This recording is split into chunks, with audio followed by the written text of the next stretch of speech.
नमस्ते। आज हम सब मिलकर एक सफर पर निकल रहे हैं, दुनिया के सबसे पुराने और सबसे पवित्र शहरों में से एक, काशी के रहस्य को समझने के लिए।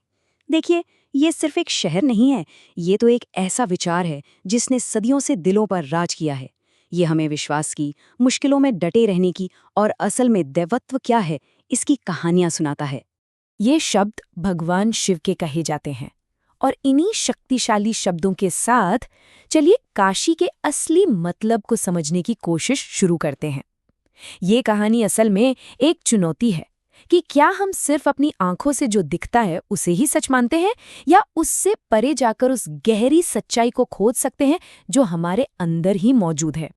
तो सवाल ये है कि ये सही नज़र या ये गहरी दृष्टि आती कहाँ से है और इसकी इतनी कठिन परीक्षा क्यों हुई। ये कहानी शुरू होती है इतिहास के एक बहुत ही मुश्किल मोड़ से। एक ऐसा समय जब काशी के दिल पर यानी उसके पवित्र मंदिरों पर हमला हुआ और इसने शहर की आत्मा की हिम्मत का सबसे बड़ा इम्तिहान लिया। जरा सोचिए उस समय लोगों पर क्या बीती होगी। इस एक घटना ने पूरे शहर में जैसे निराशा की लहर फैला दी। बहुत से लोगों को डर लगने लगा कि शायद उनके देवता ने उन्हें मंदिर के उन पवित्र पत्थरों के साथ ही छोड़ दिया है और उनका विश्वास टूटकर बिखरने लगा था। और यहीं पर एक बहुत बड़ा संघर्ष सामने आता है। एक तरफ थी एक साम्राज्य की ठोस शक्ति जो ईंटों और पत्थरों में दिखाई देती थी और दूसरी तरफ थी आस्था की वो शक्ति जिसे देखा नहीं जा सकता। तो क्या विश्वास सिर्फ इमारतों पर टिका होता है या वो इससे कहीं ज्यादा गहरा, कहीं ज्यादा मजबूत होता है? इसी निराशा के माहौल में भोलानाथ नाम के एक पुजारी की कहानी सामने आती है। उनका विश्वास वो बिल्कुल अटूट था। उन्होंने अपने देवता को ढूंढने की एक खोज शुरू की, ये साबित करने के लिए कि काशी सिर्फ वो नहीं है जो टूट गया, बल्कि उससे कहीं ज्यादा है। भोलानाथ की ये खोज हमें एक और गहरे विचार की ओर ले जाती है कि शायद काशी में जो देवत्व है वो सिर्फ पत्थर और इमारतों में ही नहीं बसता, बल्कि वो तो इस भौतिक दुनिया की सीमाओं से कहीं परे मौजूद है। सदियों से कहानियां सुनाई जाती हैं एक छिपे हुए पवित्र स्थान की, मुक्तेश्वर महादेव मंदिर की।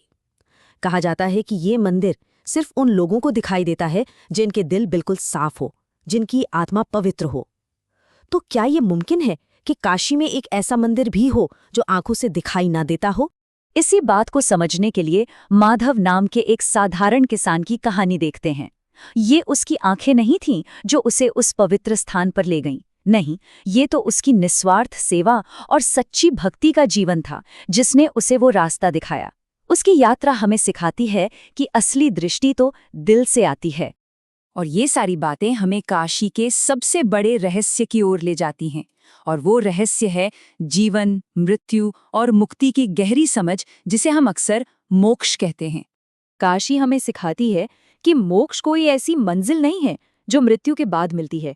नहीं, ये तो एक ऐसी अवस्था है, एक ऐसी स्टेट ऑफ बीइंग है जिसे यहीं, इसी जीवन में अपने जीने के तरीके से हासिल किया जा सकता है। ये जन्म और मृत्यु के चक्र से आजादी है। अर्जुन नाम के एक साधक की कहानी से हम सीखते हैं कि सच्ची मुक्ति का रास्ता हमारे रोज के कर्मों से, हमारे इरादों से और हमारी आत्मा की शुद्धि से बनता है। ये कोई बाहरी खोज नहीं, बल्कि एक अंदर का अनुशासन है।